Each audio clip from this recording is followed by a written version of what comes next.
Guide dogs are service dogs that help their blind handlers navigate the world. Seeing eye dogs are bred for the traits that make them successful at guiding their handlers. Most commonly, Labrador Retrievers, Golden Retrievers, and German Shepherds are used because of their size, temperament, and previous successes at guiding the blind. Organizations breed their own guide dogs to increase chances of raising successful ones.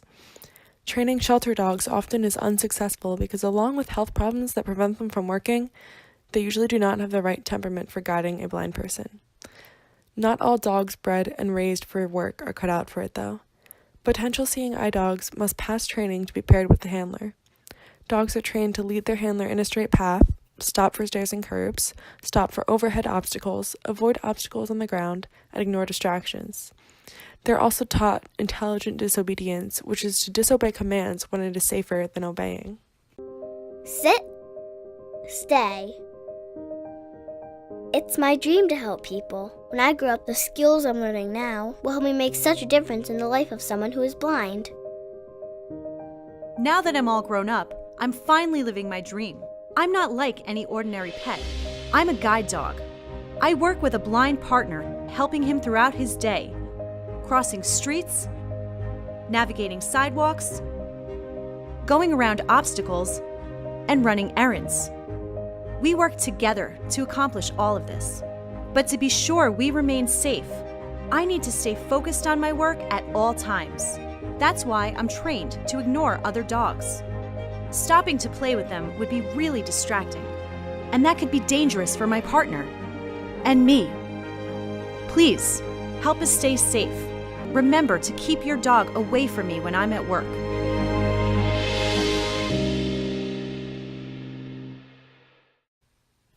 Even after passing this training, some dogs are still not correctly matched with their handlers. 19.5% are returned because they are not well suited to work with their handlers, and another 17% are returned although their handlers had stated that they were correctly matched. These percentages seem alarmingly high, especially when considering the process of obtaining a service dog.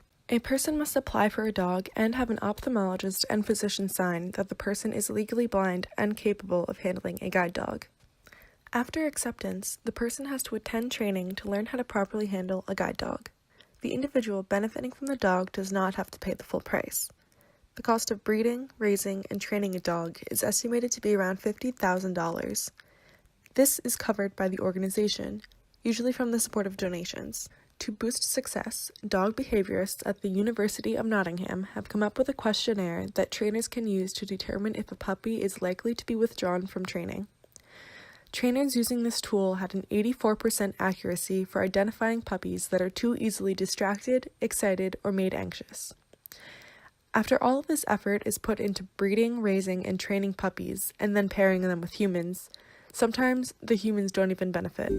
This question comes up more often than you'd think. Hey Tommy, how come you don't use a guide dog? Well, to be quite honest, my situation doesn't call for it.